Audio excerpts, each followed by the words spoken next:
Greetings, fellow adventurers, and welcome to Hazards and Hijinks, the interactive fantasy tabletop role-playing improv comedy show. Wow, do we have a lot of adjectives, but we also have a lot of fun thanks to you. We know you could be anywhere on a Monday night, and we are so very happy you are here with us. Well, once again, we're about to go on another great adventure. Let's give a big thank you to Captain Good and Plenty for explaining a little bit about how our show works, but let's get down to the nitty-gritty of it. What are we doing tonight? Well, every week we go to our social medias and we ask what kind of adventure you would like our heroes to go on. Specifically, what type of monsters you'd like us to encounter and what type of quests would you like us to try and succeed at. Now, we had something that almost never happens at the show, which is in both of our contests, we had ties, which means we take both of the suggestions that won and incorporate them together. So for our quests, we are doing a monster mash where our heroes will encounter dozens, hundreds, an endless wave of monsters that they will have to overcome. In addition to that, they will be doing a Grand Prix, which is a race/chase. At some point, they will be racing. At some point, they will be chasing. It's going to be a lot of fun. So we're going to combine those two together in some weird, wacky combination. Next, we asked what kind of monsters you wanted our heroes to encounter. And again, we had another tie between the undead and the elementals. So we actually sent out two more polls to solidify that down and narrow it down a little bit.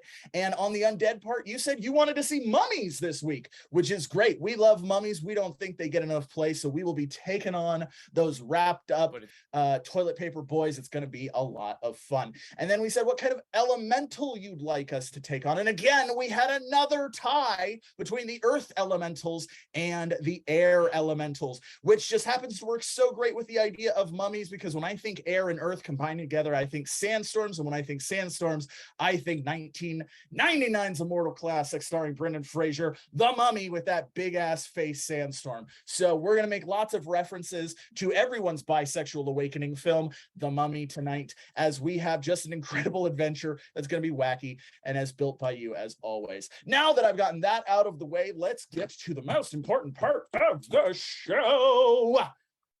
No, I'm calling myself out on that one. Thank you. That being the part where I have the great pleasure to introduce our cast tonight. Starting off with everyone's favorite bubbling Brooke. Put your hands together for Brooke Eyler as Vasilia, Cruentus, the Dhampir rogue. Pleasure yet again, and just an elf. Of course. Okay, yeah, just no, definitely not just a regular elf, nothing to worry about. Regular old elf. Speaking of regular old elves, let's put our hands together for everyone's favorite Dinisi bottled water, Nico Dinisi, as Veryl, Dryadalis, the elf Berserker.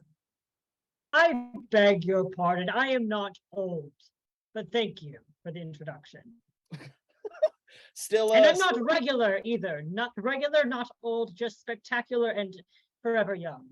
Yes, spectacular and infantile, definitely demonstrating the latter in this moment. Thank you very much, Veryl. It's good to see you as always. And up next, we have everyone's favorite Romero. Put your hands together for Daniel Ray Romero as Fizzlewigg the Fabulous. Hello. I hope to have some fun today.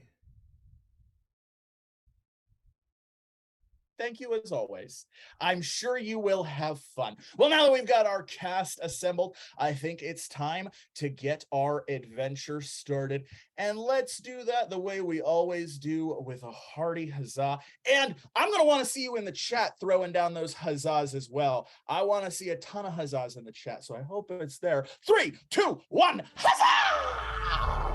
All right, our three heroes are running through the endless dunes of sand that is the impassable desert of the far north. As arrows whiz by their heads, they duck, all of them, as they make their way to a half-buried temple. They have been on a quest to locate something known as the decanter of endless springs.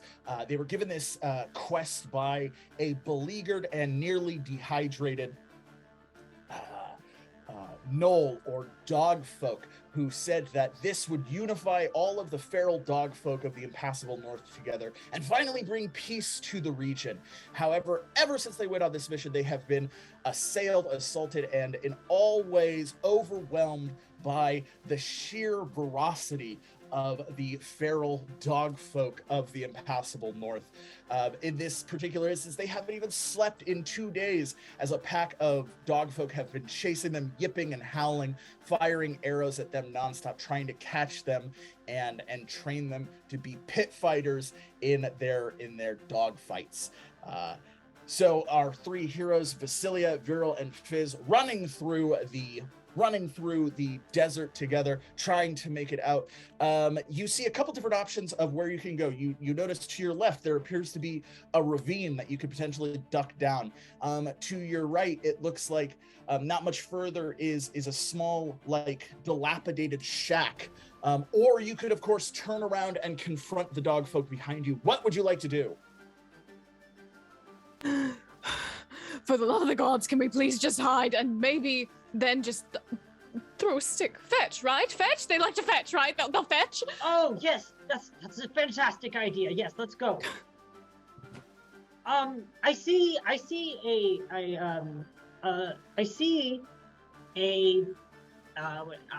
oasis. I see a Yes, there is yes. an oasis. Yes. yes, and there's palm trees. Yeah. Okay. So you begin running towards the oasis.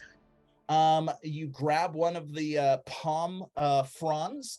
What do you want to do with it? You're going to try and throw it and compel the dog folk to play chase? Can I throw my triangle?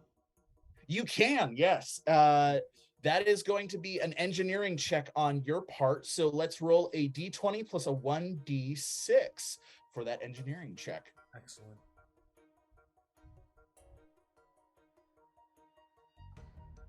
11, yes.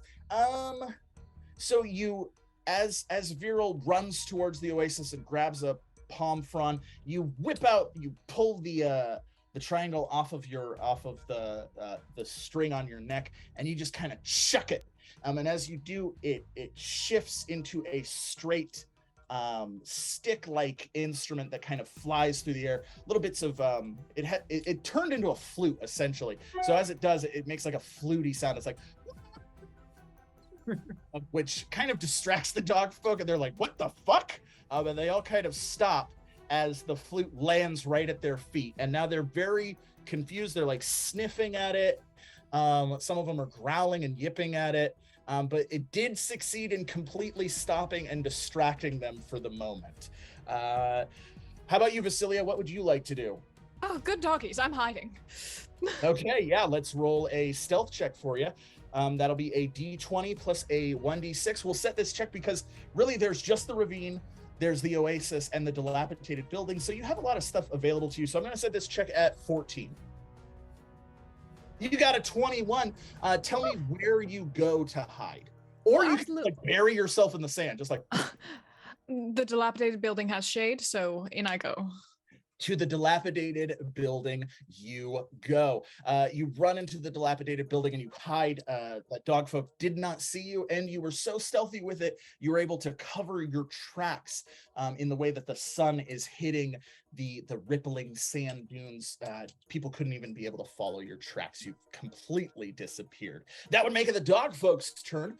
Let's roll a d6 to see what they do. 3. That's kind of bad. So they are going to pick up Fizz's magical triangle, and they begin playing it, which is going to embolden them.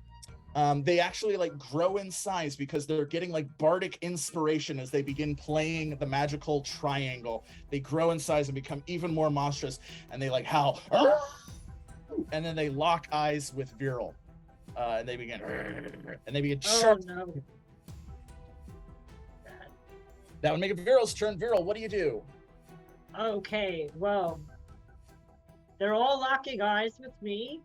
Mm-hmm. All of them. Oh, okay. And they're all huge. Yeah, there are 5. So it's a very small pack. You can tell the alpha, he's definitely the biggest, has a bunch of skulls hanging off of his... Yes, the most attractive. Yes. Okay. So, I am going to, they leave me, okay. I'm going to try to save my strength and go for a regular attack. All right, let's roll a standard attack. That is going to be 2d6. Are you just attacking the group, or are you attacking one dogfolk in particular? I'm going to go for the alpha. Okay, you're going for the alpha. Sounds great. Then let's roll the 2d6 against the alpha. 8 points of damage. Now, if I remember correctly, you're using your brutal weapons, your bone claw. So actually, let's add another d6 to that. Yes. Okay, that bumps it up to 13. All right, yeah, you rip into the alpha. He's a boss. So yeah, you just shred his stomach open, and he drops to his knees. He howls as the others jump and surround him, kind of defending him, protecting him from any further attack. That would make it Fizz's turn. Fizz, what would you like to do?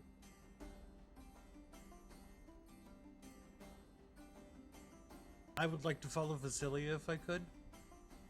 Okay, that is going to be a perception check on your part. Let me check if you're trained in perception first before I say that. Because if you're not, then it's just going to be you're not. So that's a wisdom check. So we're going to roll just a d20, no bonuses, against 21, because that's what she got. So you're trying to beat 21 with a d20. Oh, well, you definitely didn't do it. So you just kind of begin shouting Vasilia as you just kind of wander around. Yeah. So give us a taste of what that looks like. Yeah, so obviously I didn't see which way that she went, and so I'm just, Vasilia, where there's dog folk. Where are you? Oh, you're really good at hiding. Give me a sign. As you wander around, you step on something and you hear a crack. We got our first donation from the audience, and it's a trap. So we have a trap has been sprung on you, Fizz. So let's roll a 1d4.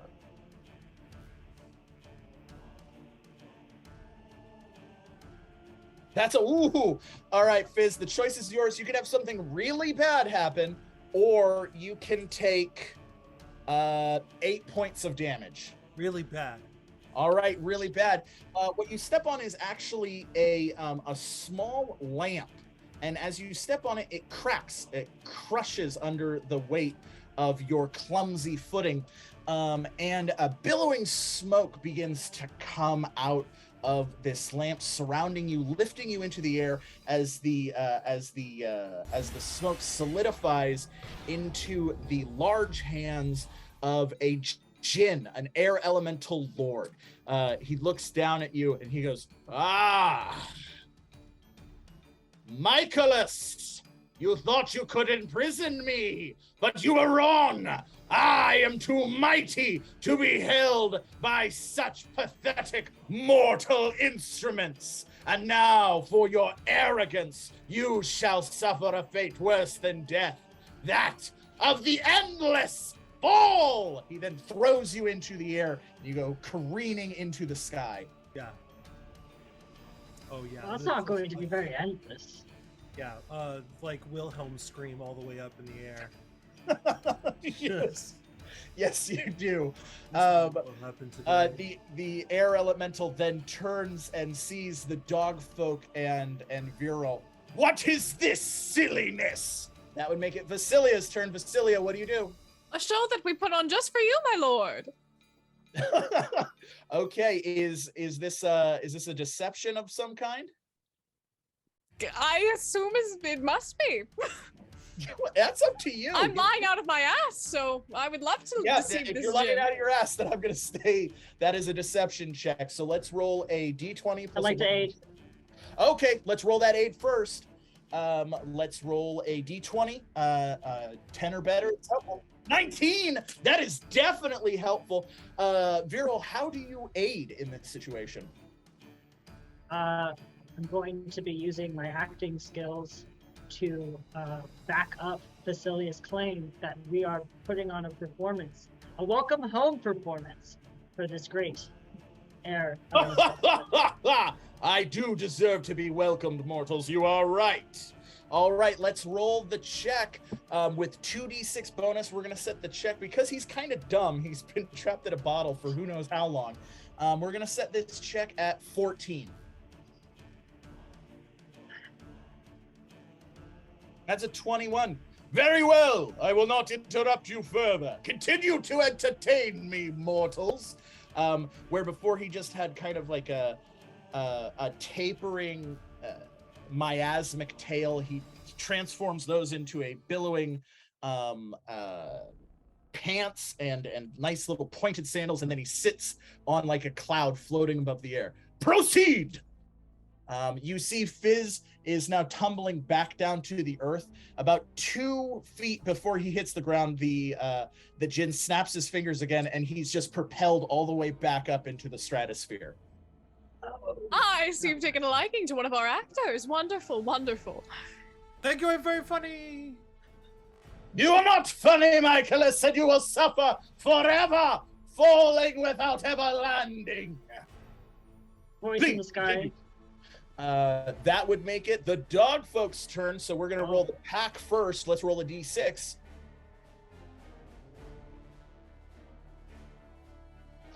Four. Okay, that, let me just check. That is going to hit both Vasilia and Veryl by 2, which is just a little bit of damage. So it beat you by 2. So that's a fair bit of damage, or something kind of bad can happen. Which would you prefer? No, I'll take a bit of damage. Okay. Is that for both of you? Vasilia will take damage, and I will take something kind of bad. All right. Then for Vasilia, you take 4 points of damage as the dog folk pack like jump towards you and begin biting at you. And Veryl, the pack leader, kind of has dressed his wounds, and he stands up, and he's gonna kick you right in the nose, which is going to take away your next action. Your next action, you're just going to be recovering from this dirty blow where he just kicked you right in the schnauzer. That would make it Fizzban, because Veryl is elsewhere occupied recovering their broken nose. Fizzban, you are falling through the air, trapped in an endless torment by a pissed off Djinn. What would you like to do? Enjoy the ride. All right, I love it. Then go ahead and let's roll a charisma check. Unless you have, do you have a charisma, a social skill that you're trained in?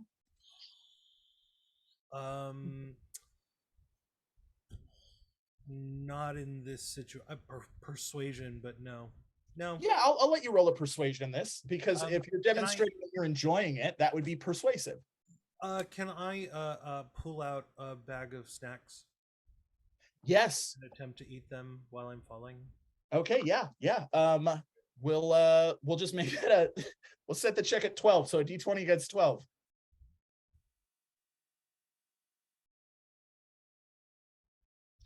Yes, that is a natural 1. So why don't you tell me what happens?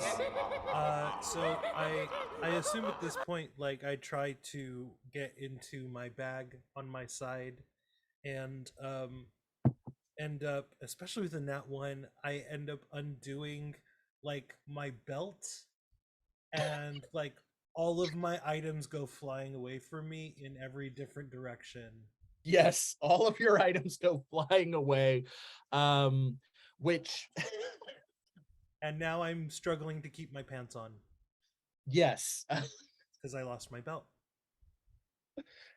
So this catches the attention of what at first, like I said, there was the ravine. And as you're falling and disrobing, you notice there's some shifting by the ravine. And someone goes, "The impudence!" As sandstorm swirls around you and catches you, and then it slowly solidifies into another fist as a different Djinn, this one an earth Djinn, grabs you and goes, "How dare you defile my beautiful desert with your nakedness, mortal? What do you have to say for yourself?" It was his fault. Oh yeah.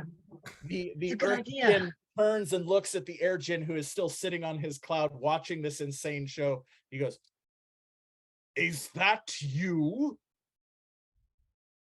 Is that you? In fact, it is. Really, I hadn't noticed. In truth, it is. It is good to see you again, brother. It is not good to see you. I paid Michaelis good money to have you imprisoned within a lamp. Well, you paid a mortal to do some false thing that was not successful, and I have sent Michaelis into the air to suffer forever under the torture of eternal falling. Well, it did not work, as I am currently holding Michaelis in my hand. Am I able to wiggle out of that as they're both arguing?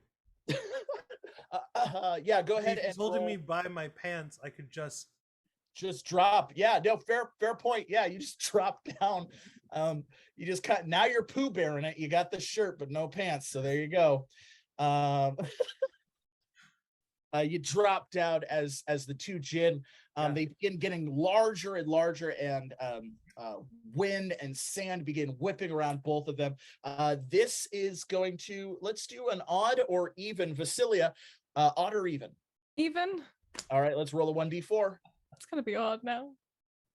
I knew it. Oh, yes. So this does frighten the dog folk, and they just start running. But the pack leader, as he does, he's going to take attack at all of you. So let's roll a d6.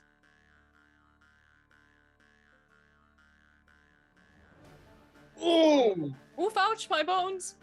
oof, a 6. Yeah, that's a crit hit. So that's okay. So the choice is relatively simple: killing blow or the worst possible thing to all of you. the worst possible. The worst thing. part. No one was to die. Worst Please. possible thing. All right, very well. The worst possible thing. The alpha of the dog pack charges you, and he goes to slash at you, and then he's immediately smashed by a giant boulder that then lifts and smashes him again just a couple of different times. They're like, "The play is over! You, actors, you have borne witness to my brother's treachery. You shall join us in the elemental plane of the Vortex to speak on my behalf. No, mortals! You have seen the duplicitous of my idiot brother and will speak on my behalf that he deserves to be in prison. Let us go!" And they This is both my snap worst their nightmare. fingers, and you are both, all least you have three of pants. you are teleported to the Vortex, a swirling maelstrom of elemental energy. Of course, Oh, as I you get motion sickness. If I have to deal with jury duty, I'd rather be pantsless. Thank you.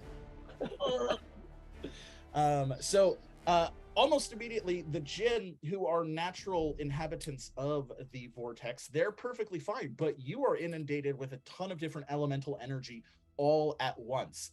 Frigid cold, lightning, acids, and fire all hit you at the same time as these elements just swirl around you. So each of you are going to take 4 points of damage. However, we got another donation for the audience. This one is a potion. So amongst the roiling chaos of the Vortex, you see a potion floating. Let's roll a d6.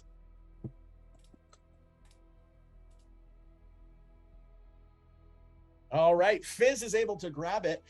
Fizz, you currently have the health potion in your possession. Where you're going to put it, as you only have a shirt, no one knows. Can I hand it to Veryl? Yes, you can. That's very compassionate of you. I don't have anywhere to put it. All right. Of course I take you. All right. Now, as I said, you immediately find yourself in the swirling torrent of the vortex, and you're caught in that intense tidal pull as it rushes you, seemingly swirling you all around. It feels like your elements are being torn apart atom by atom as you're whipping through. You can see a small portal to what looks like an idyllic plane. And so you also see a portal to what looks like an infernal plane of fire and smoke and magma. You see one that's just a rock. It just looks like a rock. And another one that looks like a swimming pool with a bunch of like fish and stuff in it. The choice is yours. Where do you want to try and position yourselves towards as you're swirling through this maelstrom? Rock. Okay. Rock? No. Let's aim. We're all aiming. Right? Are we all like skydivers? Yes, you're all. Think of it. Have you ever been in the ocean and had a wave kind of collapse on you? Oh. That is the sensation that you're going through. So you are in the washing machine right now. So yes, you are skydiving, but you're skydiving through a tornado. Oh, dear God, Vasilia. gentlemen, I like rock. You like rock? Okay. rock. Oh, Make stop the swirly. let's shoot for rock. So I guess. Okay. I guess I'm voted out. Let's go to the rock. Well, I don't trust. Do you trust the idyllic plane? Do you think, oh, the idyllic plane's just gonna be an idyllic plane? Well, yes. I thought it would be idyllic. It's like a vacation. All No? right. I have trust Vasilia- issues, Veryl. Vasilia, do you have a environmental skill, or do we just want to leave this? I have acrobatics. Acrobatics works. Let's roll an acrobatics check then. 1d20 plus 1d6. The better you do, the better you'll do. 16. That's good enough for me. Yes, you slam headlong into the rock. So there's like an audible like thud as you just crash into this rock, like. But then you slowly begin sinking into it like thick mud. And before you know it, you find yourself about neck deep, being pushed out of like a sand barrier. There seems to be like a sandstorm whipping all around you. You look around and you just see like piles of rock tumbling all over the place. You are now entering the elemental plane of Earth. Before too long, you are spat all the way out, landing with a relatively gross sound, like a as you land in the elemental plane of Earth. That would make it Veryl's turn. Veryl, are you following, or do you want to try for the idyllic plane? Well, I don't want to go alone, and Vasilia has me worried. It seems like she said that this is her worst nightmare, so I have a feeling that she knows something about these elemental planes. So I'm going to be following Vasilia. All right. And Sounds good. Fizzlewigg. You also have acrobatics, and so I'm going to set this check at 12 for you because you're just following. So let's go ahead and roll a d20 plus a 1d6.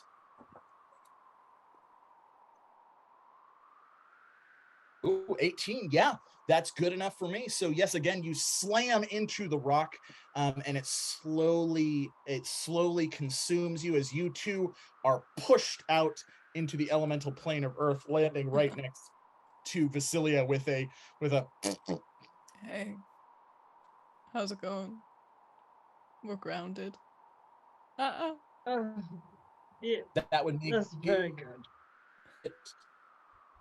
That would make it Fizz's turn. Fizz, Can I attempt to drown myself in the mud?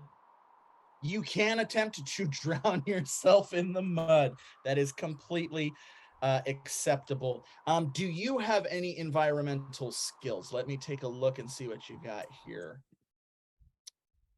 You do not. So yeah, this is going to be just a dexterity check. So we're also going to set it, because you specifically want to drown yourself, we're going to set this at 18, and we're just going to roll a d20 against 18.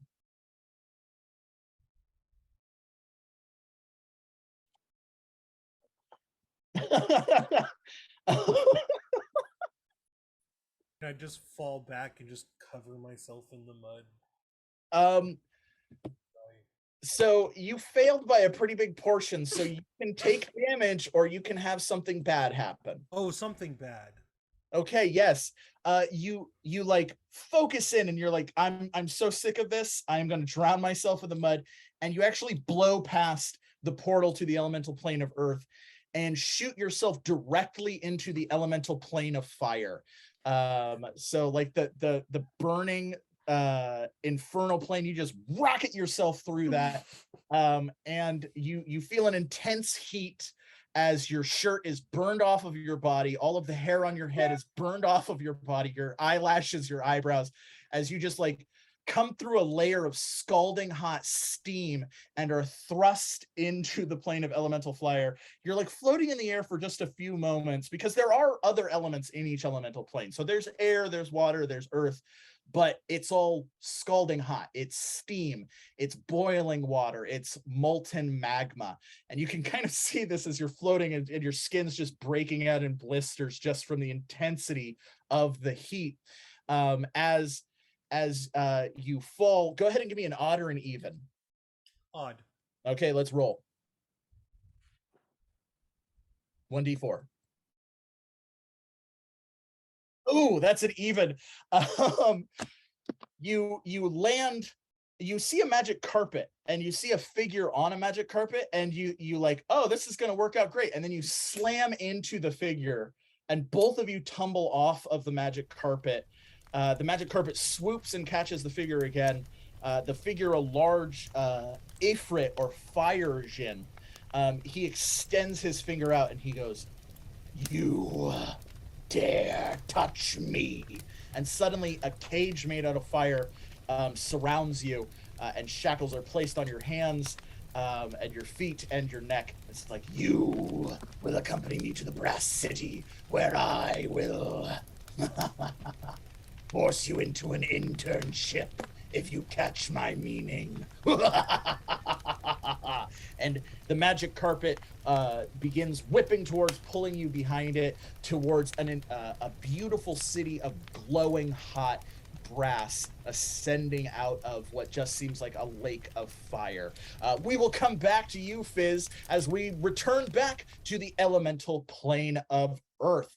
Now, like I said, the elemental plane of Earth has the other elements, so there is air you can breathe, but it's like if you've ever breathed really, really dusty air. It's very heavy. It's not a very pleasant experience. Like, you can taste the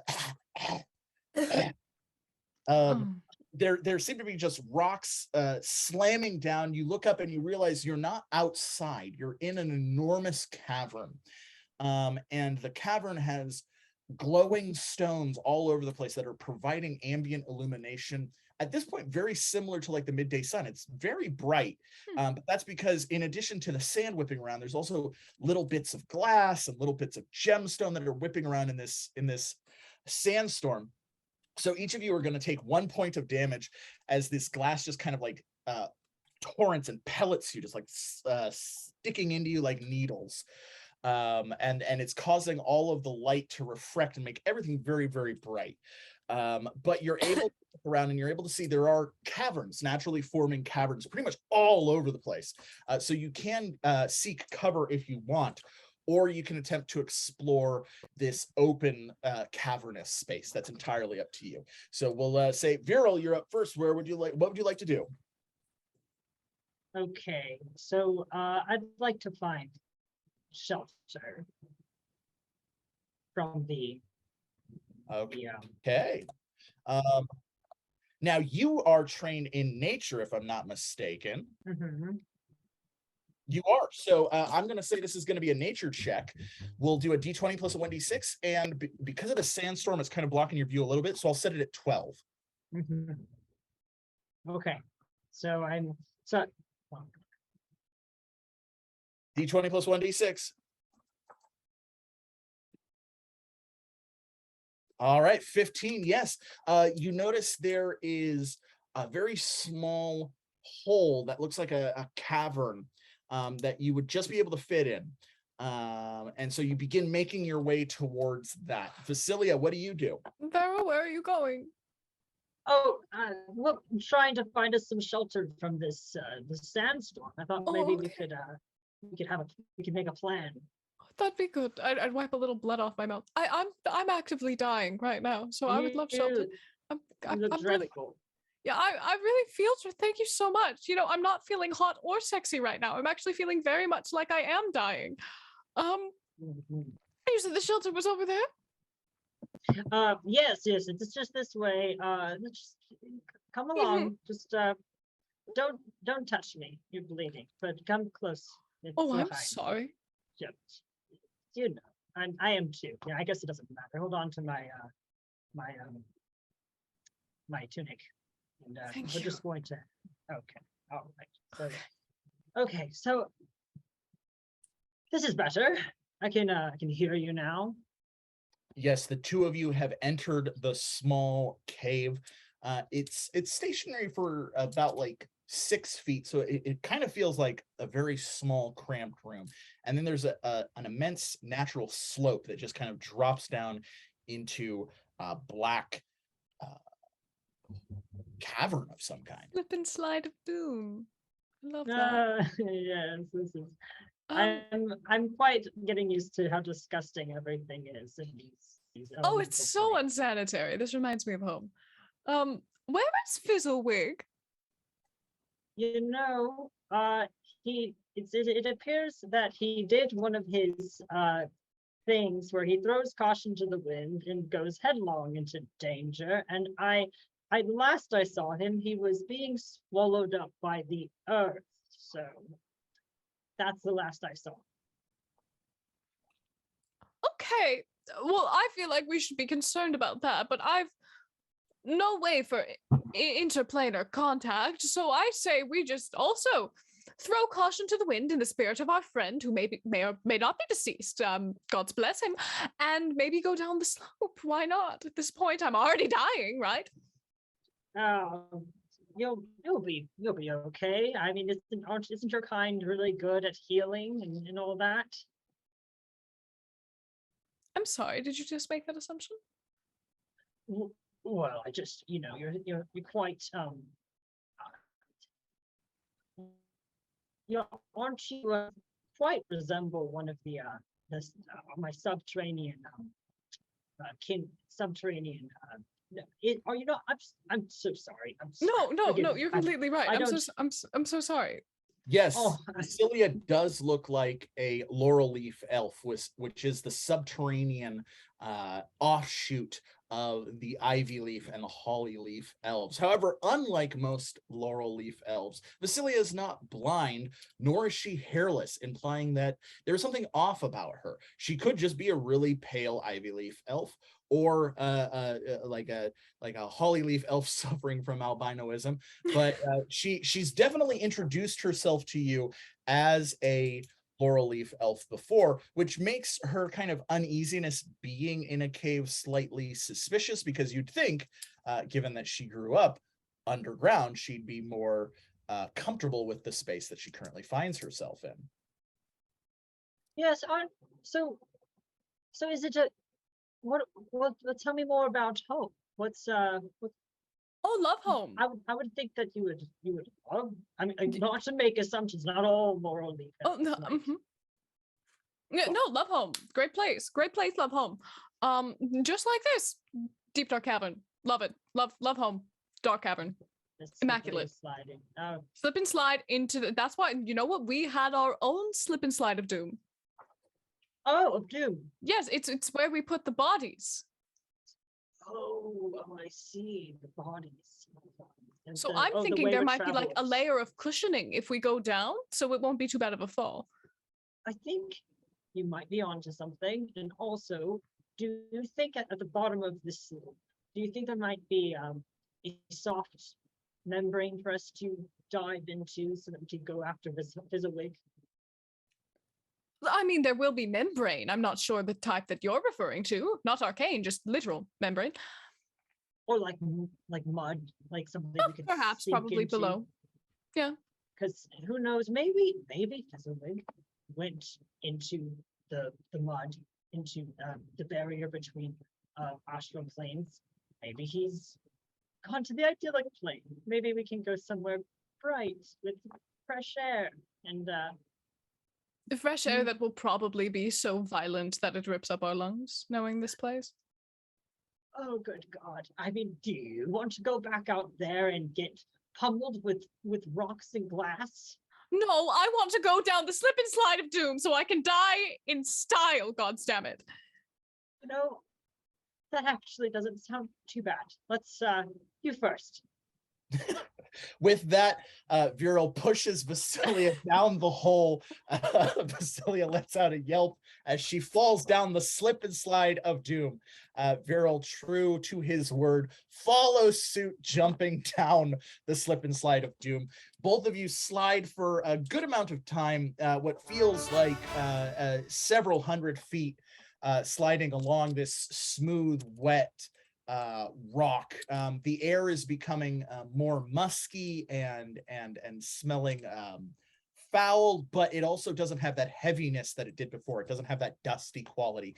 As both of you finally come out of the chute and land not on a membrane, not on mud, not on rocks, but on actually pillowed and upholstered lounge chairs. And you just kind of land very softly on these beautiful lounge chairs that are arranged right in front of a sarcophagus made out of gold and platinum, embedded with all types of jewels.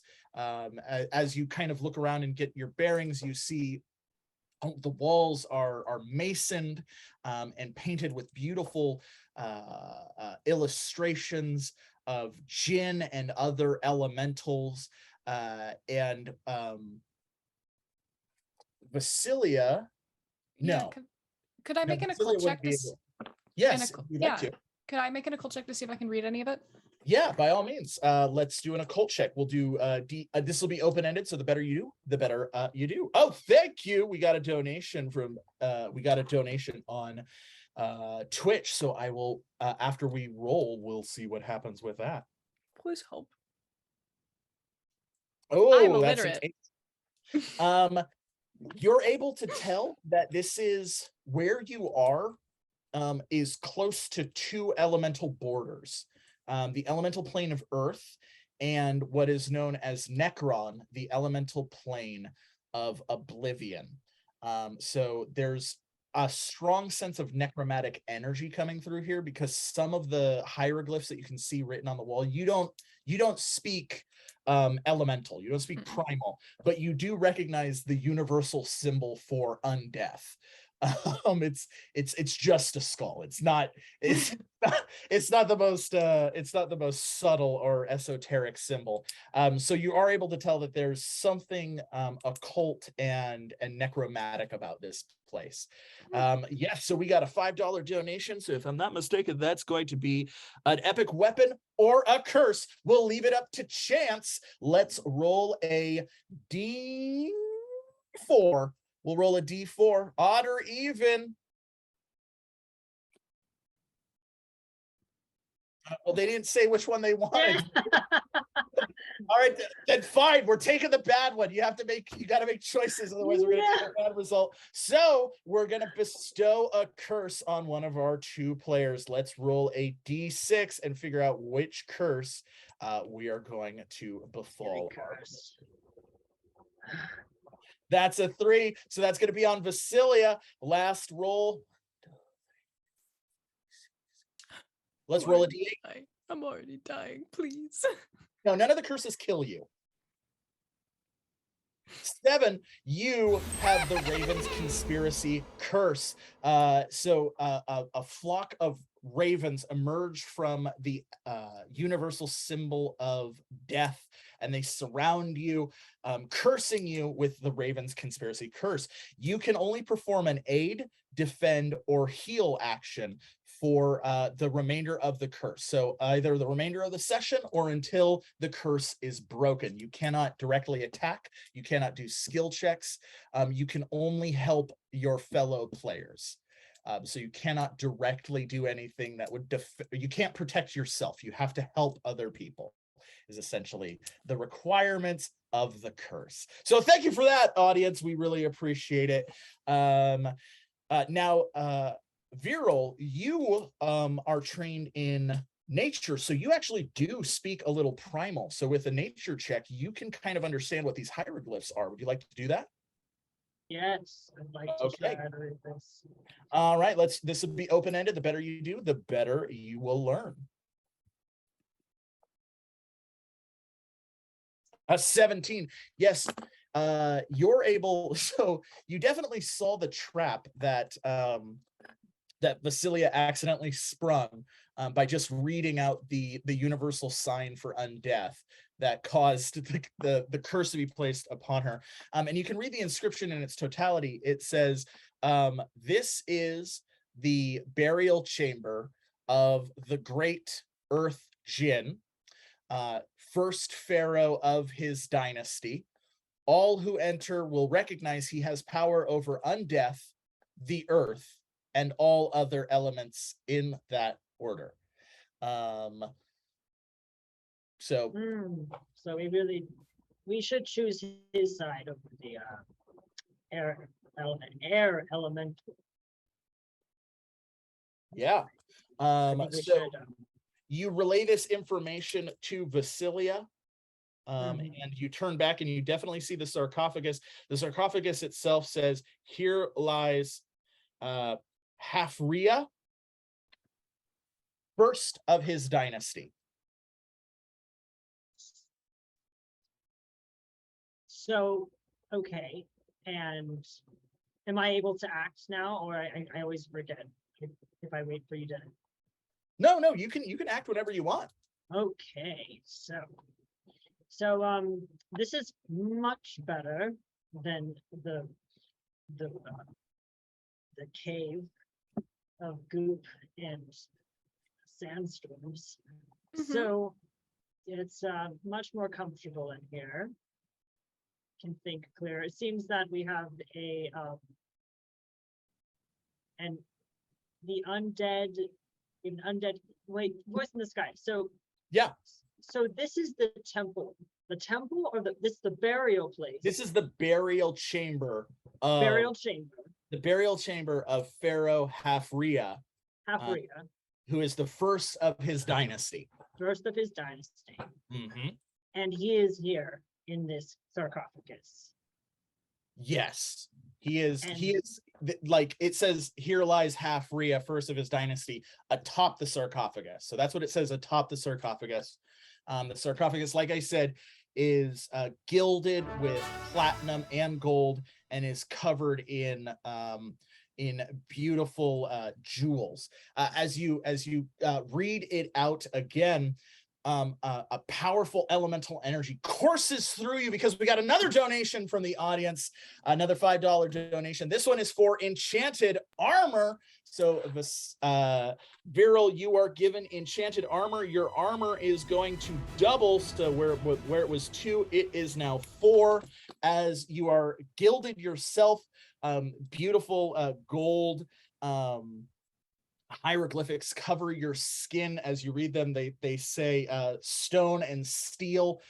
Your armor is given a gold inlay as little jewels begin to form on them, and you take on a very regal, pharaohic demeanor, like that little pharaoh goatee. That's, not a real goatee. It's like a little soul patch. Like prop. That is so unfair. Why do they like you? Why do they like you? What did I do? What did I ever do to just? You look sick. I thought it was exactly what I was going to say. This is more like it. Yes. I'm quite. It needs a cape, That's all it's missing, but it's quite close. You know, it's too From big. beneath you, sand swirls around you and forms and solidifies into a cape, a beautiful Yes! cape with blue accents that look like the morning sky over a sand dune. Could I pet one of Oh. the birds? You Is- pet one of the mummified ravens as it swirls by you. It pecks at your hand and goes. You can eat the fingers. It's okay. I don't need them. It's okay. Oh my With God. that, the sarcophagus begins to open, and billowing sand tumbles out of it. As it does, the ravens swirl around you and they caw. As we got another donation from the audience, black feathers surround you and attach to your armor, Vasilia, giving you enchanted armor, so your armor is also going to double, as you have been gifted by the Raven Queen, the Lord of the Shadowfell, looking out for her vampiric offspring, regardless of what plane they're on. She's looking out for them. So you are given like a cape made out of feathers, like your eyeliner just becomes like really on point and goth.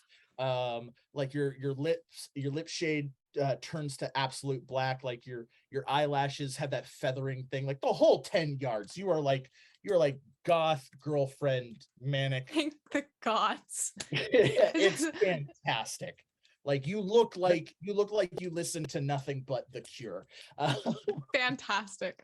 Great improvement. As the sarcophagus opens, the sand forms, and it is a skeletal, emaciated, mummified, almost fossilized Djinn, with a pharaoh's crown, the towering crown, the pharaoh's goatee soul patch. It has many jewels. It's tightly wrapped in what, you know, where a normal mummy would be bound in like linens and things like that. This one is actually bound in aluminum foil, like thinly hammered aluminum that seems to be wrapped around it in it. And it kind of steps forward and it goes, "I am Hafria. You are my champion." A sigil appears above your head, Veryl, that says champion. "And you, child of night, you are as undead as I. Mm-hmm. Excuse me? Your energies have awoken me. What anarchy has befallen my plane?" My energy awakens many feelings in people. "Yes." Well, you know, you're saying that there's an anarchy in your plane. "Yes, I can feel the stones shatter and the sand swirl. There is no harmony in my realm. Why?" Oh, Vasilia, he must be talking about that Yeah. that dispute we heard of down on. The boys are fighting. "My boys are fighting." They're fighting. And also there is a half-naked man. I don't know if that disrupts anything, but there's a half-naked man and the boys are fighting. "We love nudity here in the elemental plane of Earth. How can one take a mud bath without it? We are the first spa. Come," he grabs both of you. "We shall set right that which has been made wrong." And then he turns into a sandstorm, and you whisk through the burial chamber towards a long corridor, arriving at an immaculate palace made out of beautiful limestone and marble.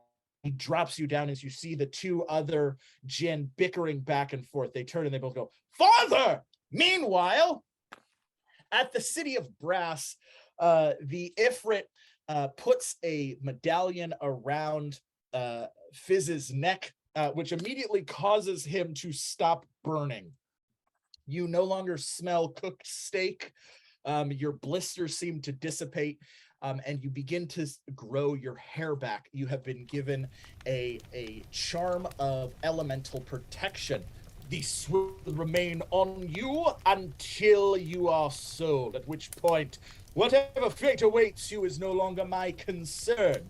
But as you are my intern, you will show yourself to our buyers so that they may better understand your wares. Should you not do this before the passing of 1 hour, I will sell you to the fireworms who will use you for food.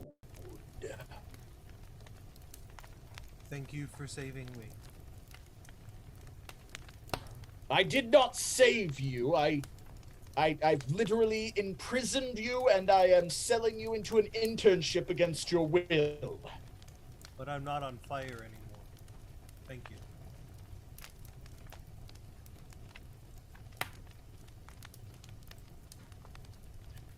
Very well, yes.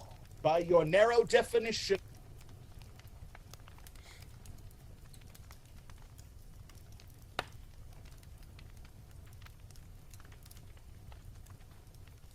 What are you doing? Go! Ah, right. Sorry. Take to the stage! Sell yourself! You got it. How do I... Okay. How do I do that? Exactly. This is ridiculous. All right. So there is the auction stage. Yes. Huh? Take to it. I will announce you, and then you will demonstrate your value to our potential buyers. Okay. And if I have none? Then I will feed you to the fireworms. Okay. All right. I think. Okay. Got the full scope of it. Can I have some clothes?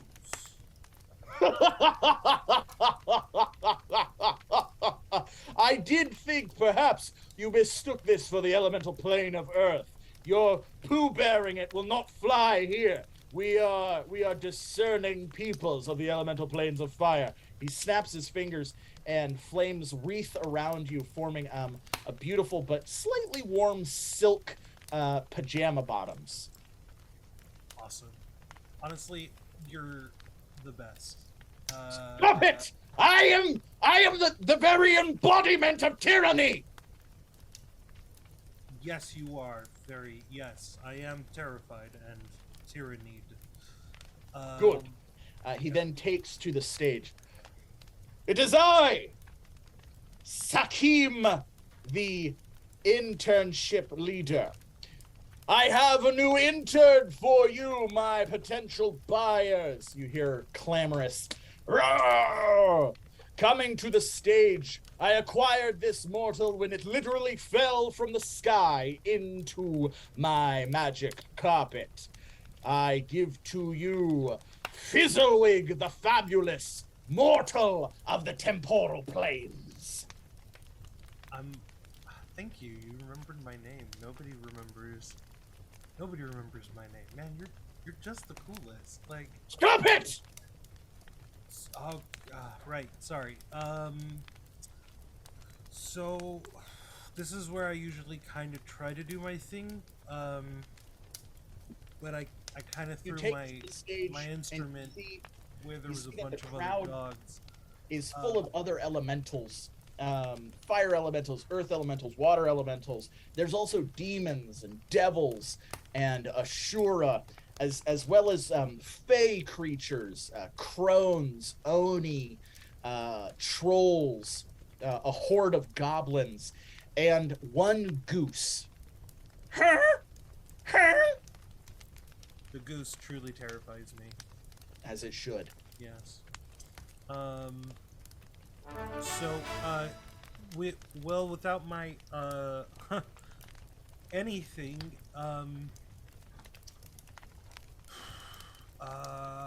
Boo! So, Says one of the demons, and skeleton throwing walks stuff into at a you. bar and orders a beer and a mop. Eh? All right, let's roll a charisma check. Actually, You have performance. No, you don't have performance. That's the one No. thing you don't have. Yeah, that this is just a charisma check. This is going to be open-ended. D20. Nat 20! So why don't you tell me what happens as you clumsily say that joke? Obviously that kills, so I lean into that. So how many tickles does it take to make an octopus laugh? 10 tickles.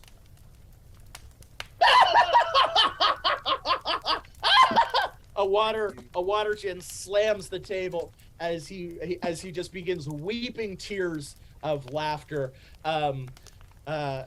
Sakim realizes, this is a great gift to all of us, and I must humbly apologize. I cannot sell this intern to you. No, I must take it to the Grand Pharaoh, who sees over all of the elemental planes at the Vortex's heart itself. Honestly, Yeah. that sounds really cool. Thank you. I know you don't like it, but you're really cool. I am not cool. I apologize. His value is too great for anyone here. And as you know, I, Sakim, cannot lie. So get thee hence, or I will do battle with you now. All of the attendants get up and they grumble. Grumble, grumble, grumble. The goose remains. No, being. You will leave, or one of us will die. Odd or even, Fizz? Odd.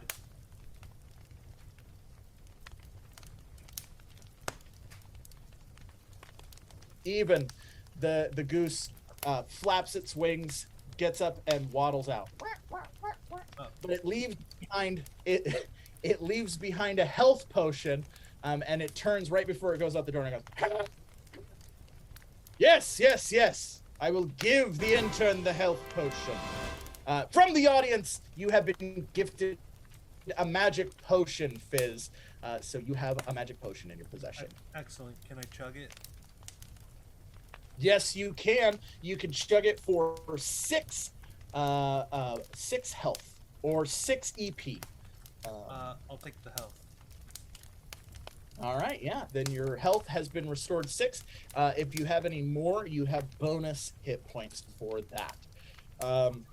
With that, Sakim summons his magic carpet, and both of you take to the sky, flying out of the bazaar of the Brass City, flying higher and higher through a thick cloud of smoke, past a thick cloud of steam, until you come to a whirling, massive portal of elemental energy. You pass through it, and you have returned to the vortex.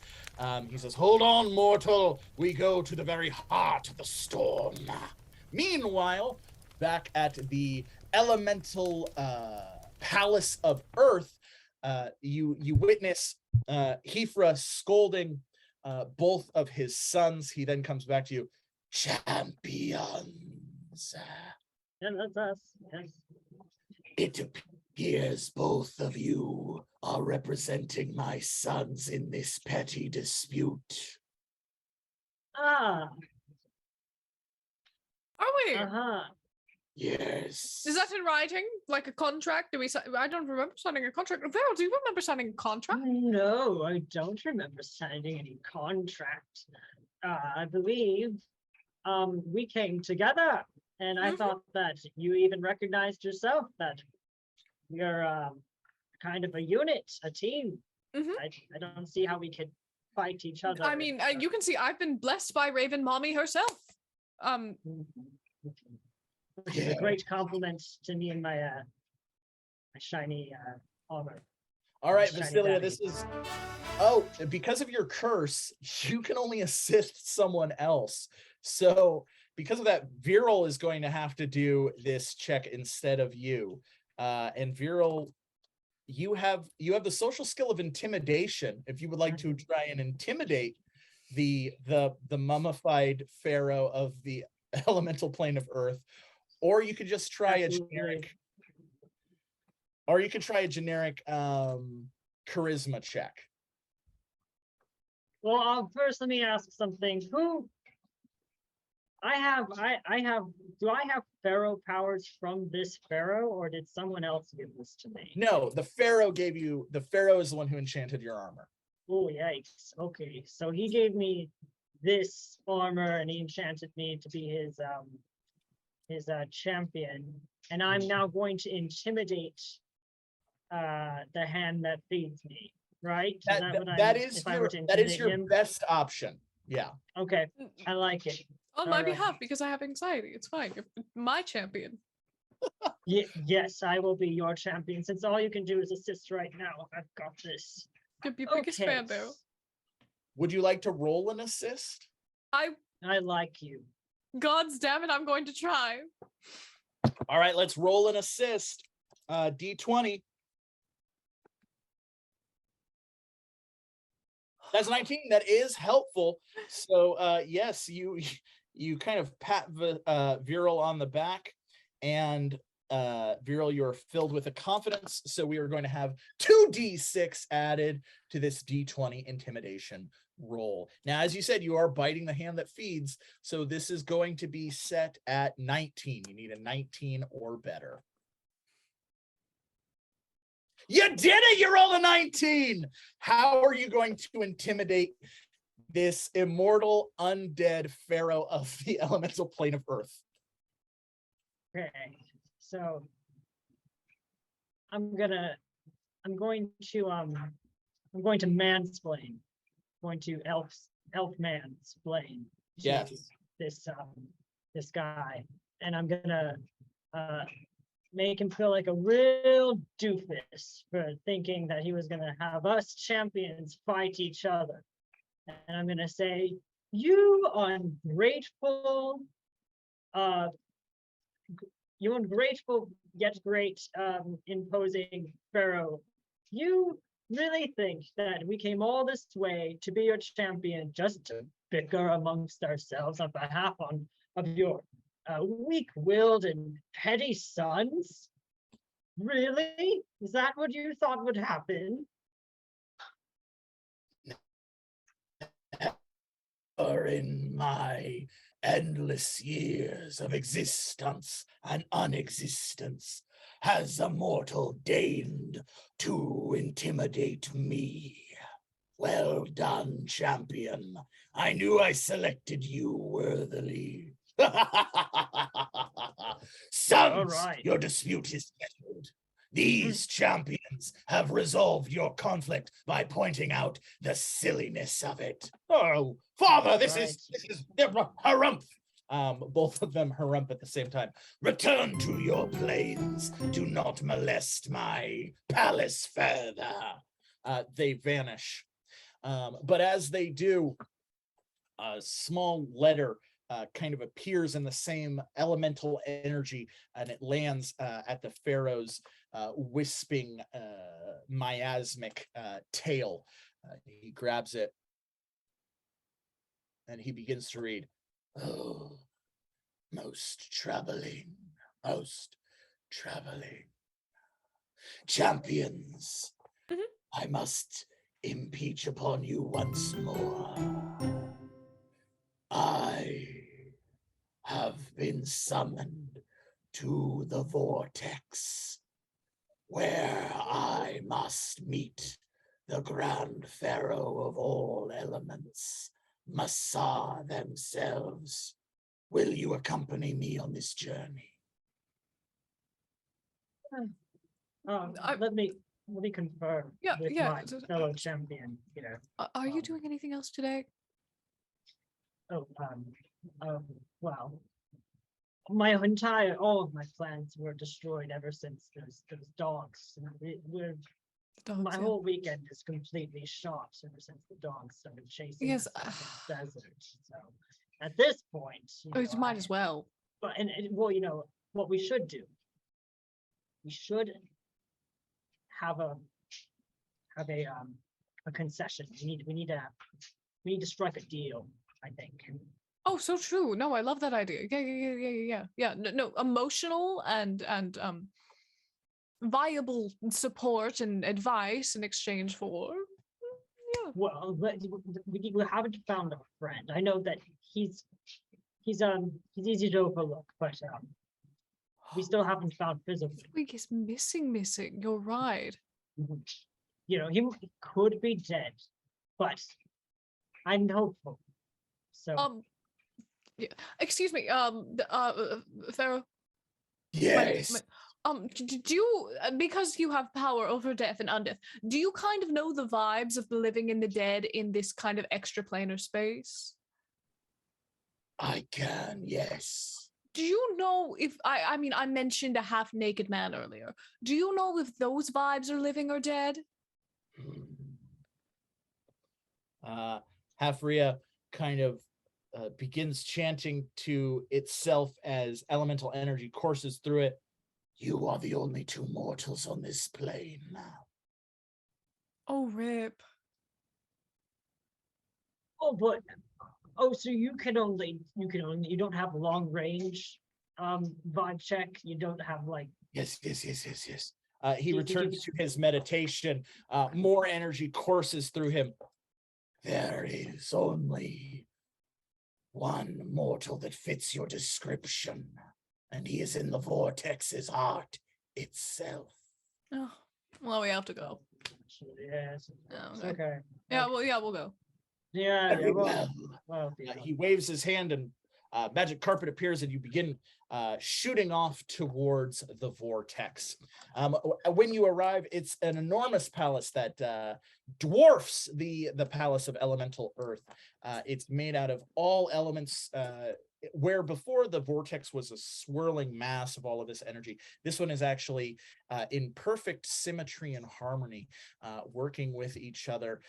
The ceiling is made out of fire. The floor is made out of water. It's all ridiculous, but all get it. And as you enter, you see there are several other pharaohs representing the other elemental planes, and at a massive throne, cackling to itself, is a massive Djinn that seems to be composed of all four of the elements. This is Masar, the over pharaoh, and what he's laughing at is Fizz, who is telling just the worst possible jokes. So, you know when the best time to get your teeth looked at is tooth hurty.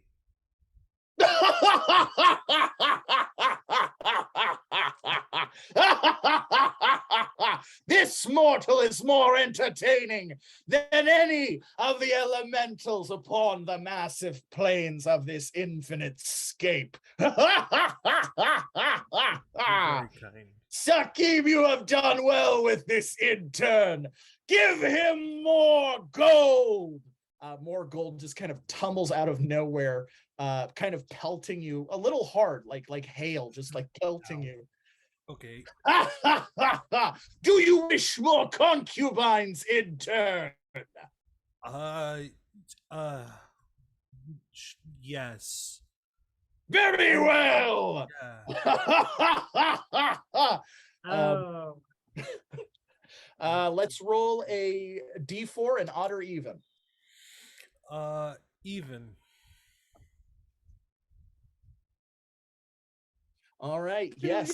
An infernal portal opens, and several succubi clad in leather, hooven with spikes and whips. They step up and they're like, "You've been a bad boy." They begin whipping you with whips. "Be gone, concubines! Return to his harem!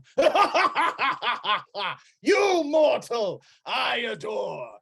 Oh, now!" He looks. "If I am not mistaken, with Hafria, we are in full attendance. All of the pharaohs of the elemental planes are here to bear witness to my new jester." This is the most attention Fizzlewigg has ever gotten. might be hard to take. Fizz, as you turn to see all of the pharaohs, you see that Vasilia and Veryl are in attendance as well. They both kind of wave. Oh, hey guys. Hi. What are you guys doing here? We got sick fits, so Oh, okay. Yeah. Yeah. Yeah. Sick. Yeah. Yes, we got sick. Afria, you dare bring mortals into my chamber with sicker fits than my most prized possession? Hey, it's cool. They're with me. They're also kind of entertaining. Oh, there's no matter. We're not here to entertain. We are Knock, the knock. champions. Yes. Pale One has begun a jest. Continue, Pale One. shake out my hands. Knock, knock. Who dares rattle upon the gateway of the Overpharaoh Massa? Ooh. Whom? Hey, what are you crying about? All right, let's roll a persuasion check. Quite good. We'll set this one at 20.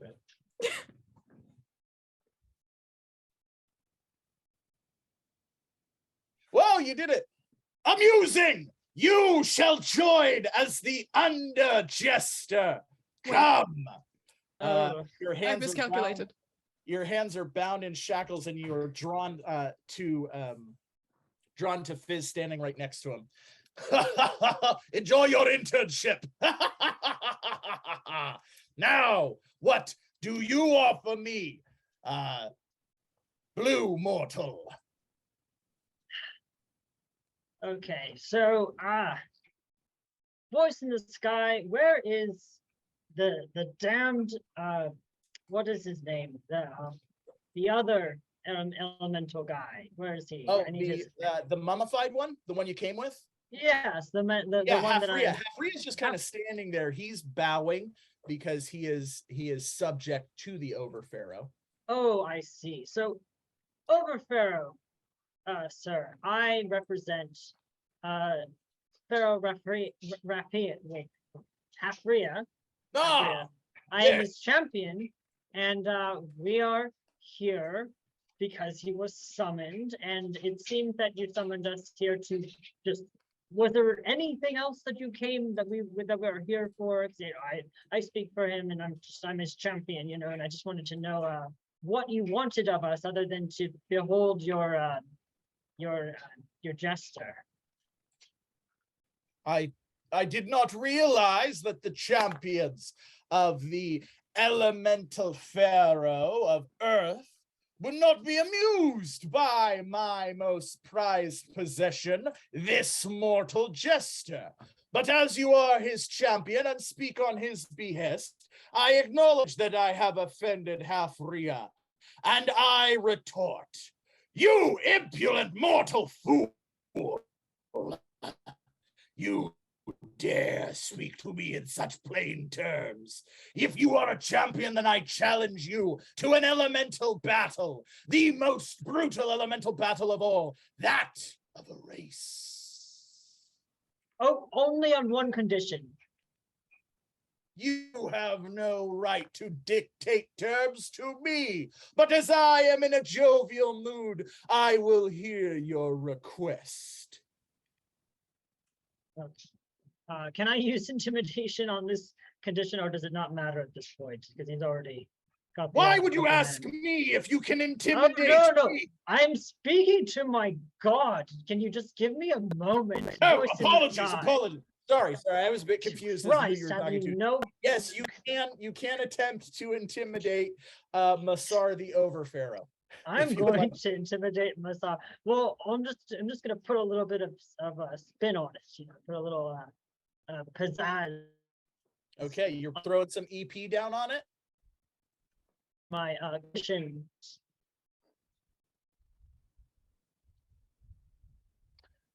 Well, you're kind of affected by a time spell. So are you putting EP on it? Can I? Well, I assist? don't. Oh, we got an assist. Let's roll the assist first. Let's roll a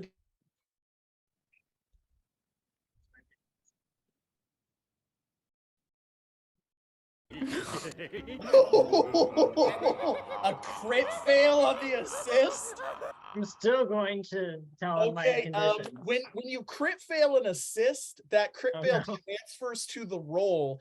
So, Veryl, go ahead and attempt to intimidate the most powerful elemental in existence, knowing that you are going to fail. This is. That's yeah.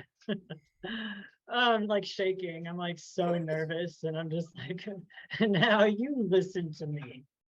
That fool that you call a jester is mine. Okay, we came here with him.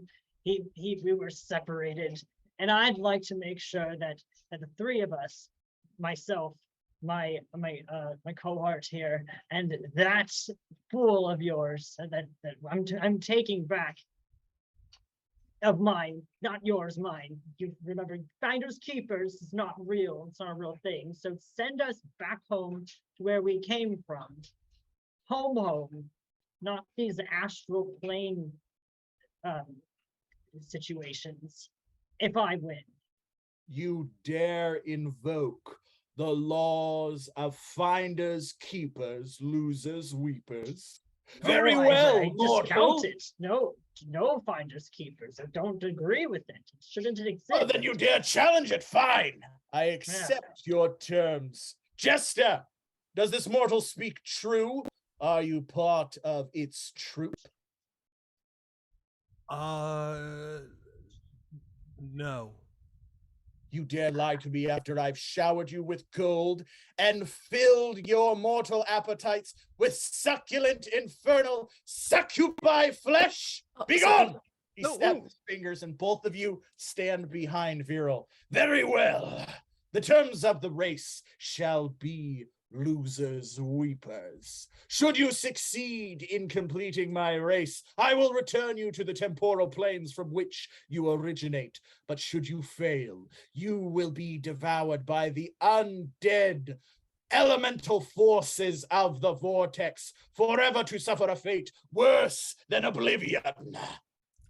Rad. Okay, I'm totally okay with this race, but sir, if I may I speak? Is that okay? Yes, you may. Thank you so much. I'm not mortal, so I feel really bad. I feel like there's been a miscommunication somewhere, because also technically I have a lot of jurisdiction in my court, and I know I'm not in my court right now. I'm in your court, and I totally respect that. But like, people in my court will be really pissed if this goes wrong, and I don't want that drama for you. Yeah. That would be a really successful persuasion. If I could say anything, I know it's just really sad. Checks. So, yeah. Are you defending one of your allies? I am. I mean, I'm defending the fact. I'm defending Veryl's disastrous attempts. That's all I can say. Okay. Yes, that you have given Veryl a defend action as Masar stands and shoots lightning, fire, acid, and frigid ice cold water at the three of you. Veryl, you take no damage, but Vasilia and Fizz, well, Fizz, actually, you've been gifted enchanted armor from the audience as well. So we're gonna bust your armor up. We're gonna double it as the hot pants that you were given before has transformed into a hot pants, like hot toddy top combo. You got like that. You got the midriff showing on your little shirt. You got hot pants now. You're just looking primed and ready. You got that little band over your head for working out. All of the succubi step out of the harem for a second. They're just like, damn. So it hits you, and all of you, because of your enchanted armor, only take 2 points of damage. Veryl, you take none. As you I'm literally on death's door. Congratulations. Oh man, every other character. Oh no, they've all drank their health potions. Oh gosh. Voss wasn't given a health potion. Voss doesn't have health. Yeah, Voss, the audience is like, no, Voss gets nothing. As you are all teleported to the Vortex proper. However, because of your enchanted armor being enchanted by the elemental planes, you are no longer subject to the torrent of elemental energy Nice. But you see a small elemental. It's called Mephit. It looks like a goblin, but it's made out of elemental energy. It kind of hops towards you.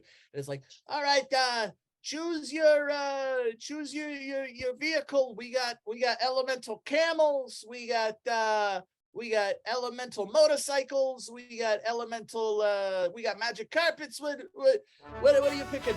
I love that. In fairness of this being completely fair, I wouldn't want you to think it was unfair. I'm cursed right now and literally cannot perform at my best. Could we like?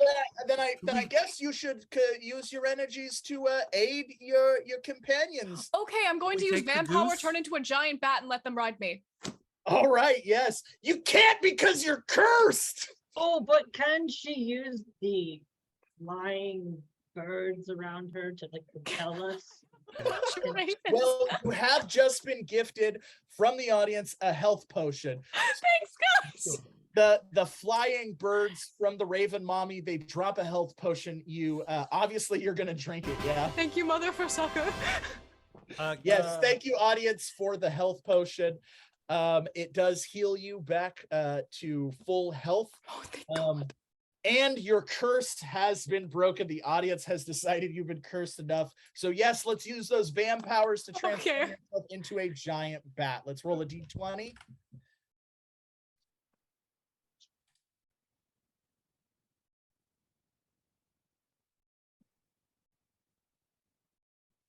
Oh no! You turned yourself into a very tiny bat. But it's okay. I'll race like that. Let's go. The rest of y'all are on your own.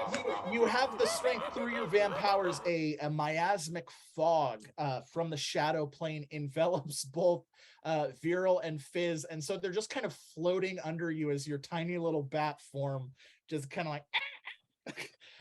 You see next to you, yeah, the audience is like, for a 1, that's what happens here at Hazards and Hijinks. Insanity ensues. All right, you see your challenger. It is Hafria himself. He is on his magic carpet, and behind him is a swirling sandstorm of other elemental mummies. And he turns to you and he's like, champions, this is a strange turn of events. I wish you well, for should I beat you, you'll be devoured by my horde. With that, the Mephit goes, go! And the race begins. All right, let's do a simple 1d4, odd or even, Vasilia. I'm gonna say even. It's gonna be odd, but I'm gonna say even. All right. Damn right it is. That means Hafra takes the lead. Hafra begins to take the lead. You follow behind as you're both of you are racing through the torrent and maelstrom of the vortex. An enormous elemental iceberg comes flying towards you. Hafra drops underneath it. How are you going to avoid it? You can use any of your skills or abilities to attempt to avoid this. How are you going to try and avoid it? Acrobatics. You are struck by a back bolt of lightning because there will be no puns in this show, especially not during a race. So you're struck by a black bolt of lightning. But yes, let's set that acrobatics check at 20. We'll set it at 20 right now. Now, for the audience, we are in a race, which means every round there's going to be a challenge. If the team collaboratively overcomes the challenge, they'll get a victory. They need 3 victories to win the race. If they get 3 failures before the 3 victories, they will lose the race. So, Veryl, how are you helping? Are you assisting? Are you defending? Are you rolling your own check? What are you doing to help this advance to a victory? I'm floating, right? Yes, you are floating. But no amount of movement I'm doing is going to make this any faster, right? Oh, okay. Well, that 20 just rolled. So why don't you tell me what you did? So I just go into beast form, and I'm just full beast. and I'm just down, and the whole what is, I always forget my own incantation that we made up. That I made up myself.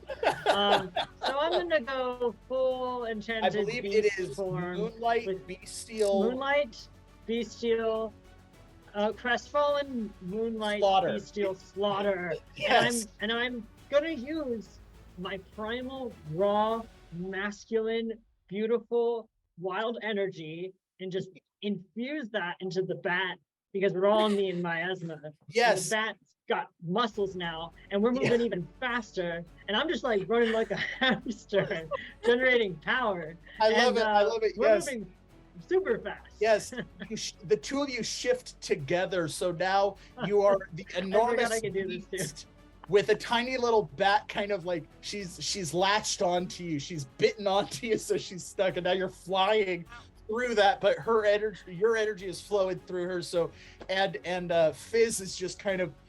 Because you're an amalgamation as a lichen of all sorts of different monsters, you actually have like a little marsupial's papoose. So you just put Fizz in your pouch and you go. Now with that nat 20, you have successfully overcome the first challenge. I'm going to give you your victory point for that. That means Fizz is going to get 2 actions next round. The next round, let's roll a d4. Fizz, you tell me odd or even. Odd. All right. Oh, yes.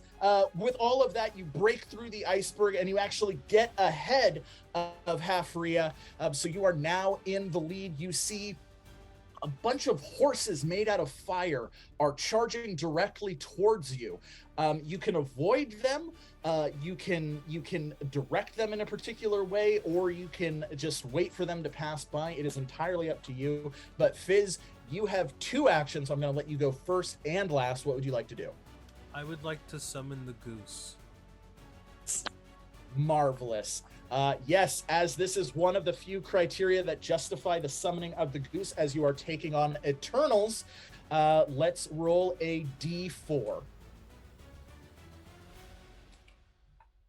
That's a 4. The goose appears before you. It goes. In your mind, you can tell that it's like, what do you want, mortal? Yeah, so I can I use animal handling to convince it to help us by creating chaos for the other riders? Well, whenever you summon something, it's just automatically going to help you. And because you got a 4, it's going to help you without any question or any compromise or any exchange. It's just here to help. Create as much chaos for the other racers as possible.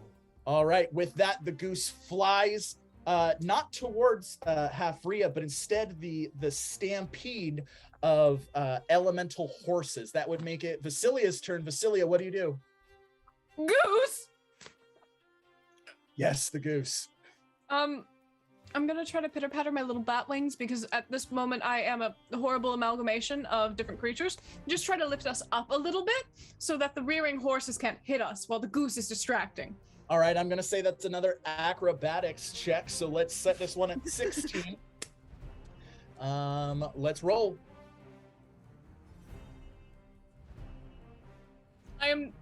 Yes, that's a success. You get over where the stampeding horde is coming. You see that the goose is now behind the stampede of elemental horses, and it's frightening them, and so it's directing them right towards Halfria. I'm going to count this as another victory. Veryl, you get a free action. You can do anything you want. You can use it to boost your next round, or you can use it to do something else. It's a free, consider it a free nat 20. So what would you like to do? We already overtaken Halfria. We've overtaken him. Yeah, you are well in the lead at this point. You have 2 victories. You only need 1 more to win the race. What would you like to do in this moment? Are there any obstacles besides the goose and not the goose? I'm sorry, fire horses that are in the back. Well, the fire horses are passing under you right at this moment, and they are colliding with Halfria. You can see like an explosion of fire and dust as the 2 collide into each other. Okay. Yeah. Okay. So I can do anything. Anything you want. All right. Well, now I'm gonna try intimidation again and talk some shit to Hafria for doubting us. All right, let's roll that intimidation check. I'm going to set the check at Demoralize him. Yeah, demoralize him. Let's demoralize him. Stomp his self-esteem into the ground. Destroy him. Oh, that's a 9. You can use some EP to bump it, or you can take the failure. EP. All right, it's going to cost you 5 EP to bump it, so you still have 1 EP left, just in case you're in a dire situation. But yes, you've turned it into a success. How are you going to demoralize him? What are you going to say to Hafria to demoralize him? You thought wrong. You thought that a mortal and an undead immortal and a fool couldn't overtake you, but now look at you. You're nothing, and your mother doesn't love you. That's really hurtful. The magic carpet stops, and Hafria kind of just sits there and begins weeping dry. Like, because he's a mummy, he has no moisture in his body, so he's just kind of like heaving. He's just like, You're weak sauce. All right, we now enter our final round. You didn't have the balls to say that. And so I'm still going to strike you with a black bolt of lightning. For the audience, Vasilia just said a private pun to me. So I am still... So why don't you just say it to the audience? His mommy doesn't love him? You are struck by a black bolt of lightning, which Quite good. heals you for 2 HP, because that's a damn good joke. All right, the final round. You see, standing on a elemental camel is Masar the Overpharaoh himself. He has a scimitar in one hand and a club in the other. And he seems to be glaring down, and he's like, "None shall pass! My champion shall win, and you shall be destroyed!" That would make it Fizz's turn. Fizz, what would you like to do? Oh, man. Can I throw a shoe at him? Of course you could throw a shoe at him. Because I have no weapons or anything else. Yeah, but you do have nice little flip-flops courtesy of Sakim. So yeah, you can throw that at him. Odd or even? Even. All right.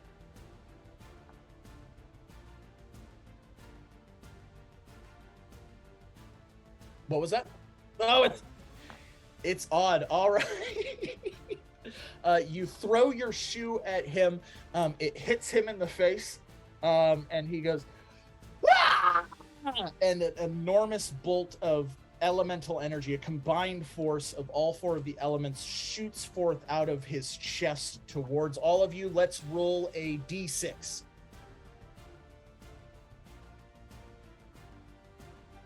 It's a 5. That's going to beat you by 1. So you can take a small bit of damage or have something weird happen. Weird? I'll take a little bit of damage. Oh. All right, yes. Vasilia, you take 2 points of damage. Veryl, weird or a little bit of damage?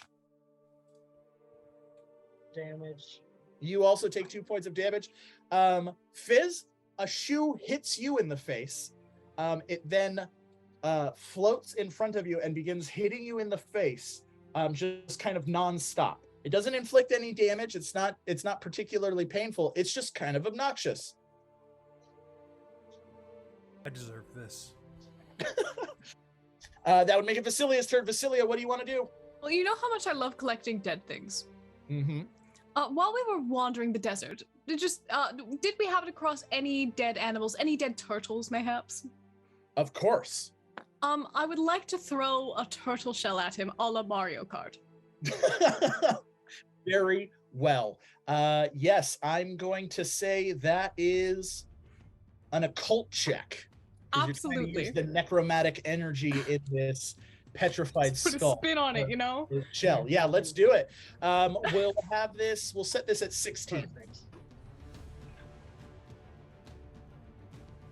That's a 16. You got it. You huck the shell as occult energy courses through it. Spikes emerge from the shell as it strikes Masir. It causes a massive explosion. This is going to be a power attack, so 3d6.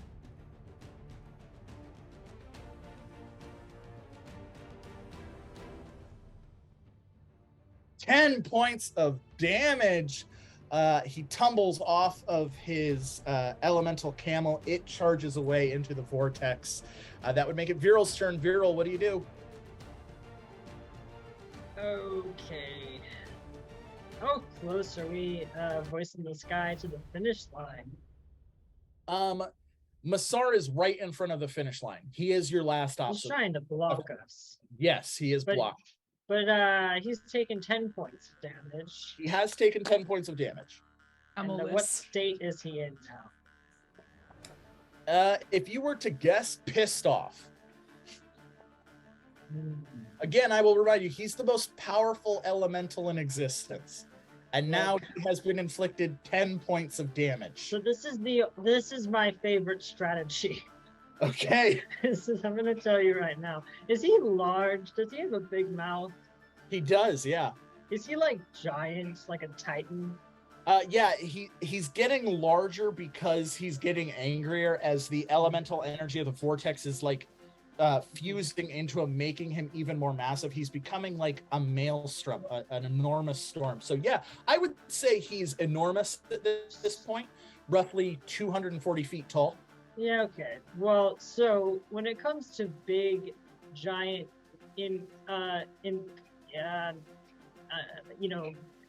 what would you call it? Omnipotent beings. I prefer to just jump straight down their throat into their gut and then rip through. It usually works. So I would like to try that. Okay. And I'm still attached to the Vasilia and I are still like coagulated. You right? are still fused together. Yeah, Yes. we're all. I still got Fizz in my pouch. You do, yes. We're just gonna go in. The more mass, the better. We can do this because we have each other. We're gonna try this. Yes, by the power of friendship, I'm going to say, let's roll a d20.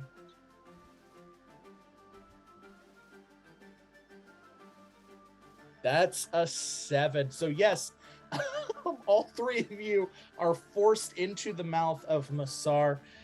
You fall down, tumbling into his stomach, which is itself a riling maelstrom of elemental energy. So I'm going to count this as a free rage. So Veryl, I'm going to need you to say your quote. Oh yeah. So do that for me. Crestfallen, bestial, moonlight, bestial, slaughter. Yes. Nailed it, Veryl. Thank you so much. You are suffused with elemental energy and you transform into a lichen made out of fire and earth and water and shadow and air. Your bat wings become enormous. Vasilia's head like pops up next to your head. Yes. Fizz's head pops up next to your head. Somehow Fizz's magic triangle just like shows up and it's like, hey guys, sorry I'm late. And then it combines with you as well. And you just erupt this pure energy of the power of friendship that just completely obliterates Masar.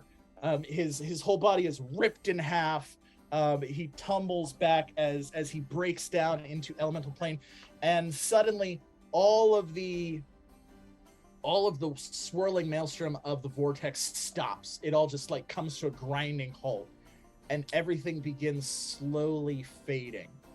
And the three of you kind of observe this for a quick second as a portal is torn open by the goose. The goose goes, ha, ha, and flies through the portal. And its energy, its force at which it flies through the portal kind of pulls you with it. And you tumble back, landing right in front of the broken tankard tavern. the goose standing atop Fizzban's head.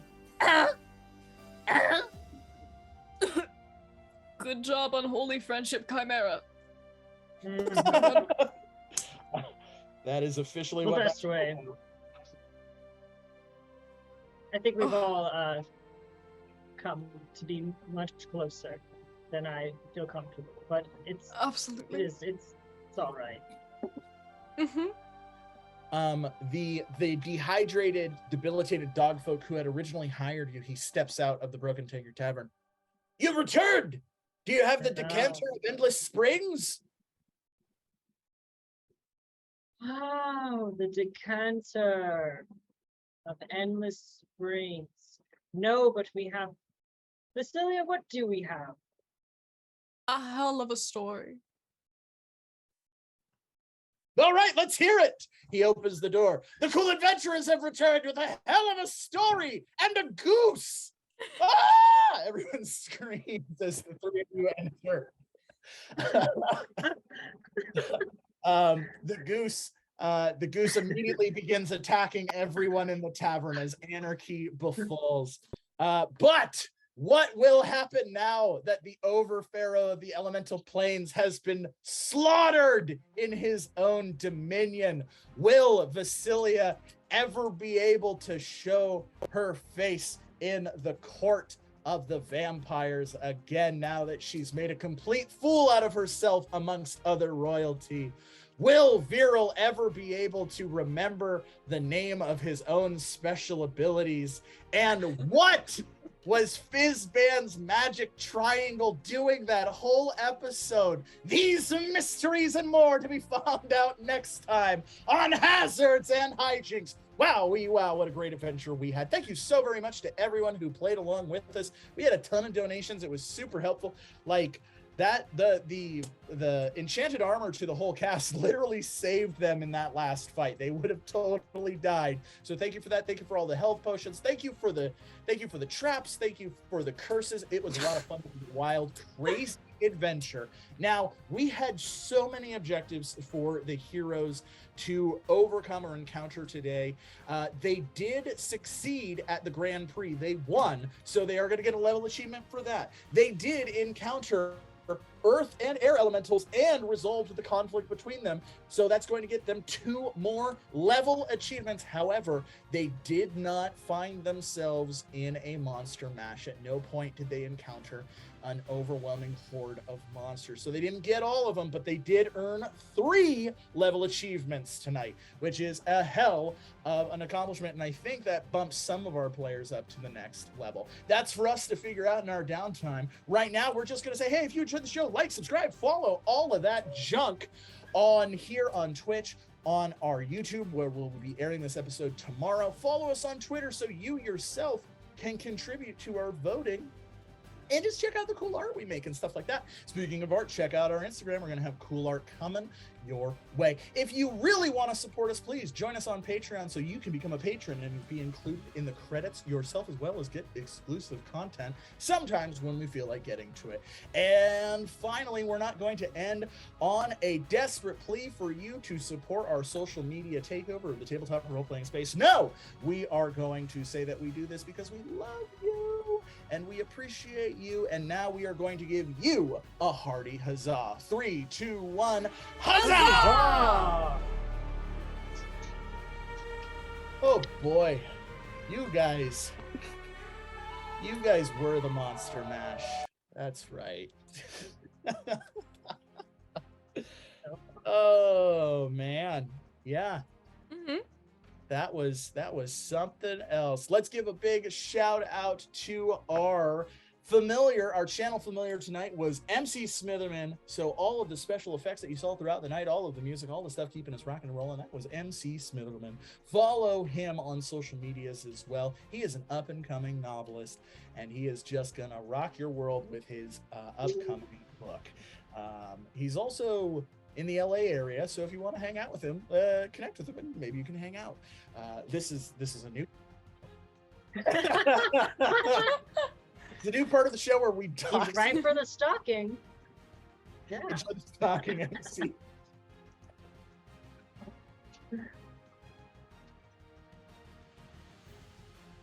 everybody. Wait, Veryl, you don't actually have those ears? Both short ears. I can't believe